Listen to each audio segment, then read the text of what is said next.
Karena musim pandemi setiap hari berkumpul keluarga di rumah saja nonton TV aktivitasnya. Kalau tontonan saya film barat dan film India. Kalau adik yang kecil Upin Ipin channel favoritnya.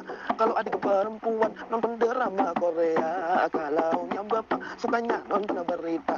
Kalau mama ini jangan ditanya. Kalau setiap malam remote TV pasti dikuasainya. Nonton sinetron meresap sampai ke jiwa. Apalagi sekarang ada sinetron viral yaitu Ikatan Cinta. Bila mama sudah nonton jangan berani-berani memindah channelnya. Karena kemarin kami pernah mencoba.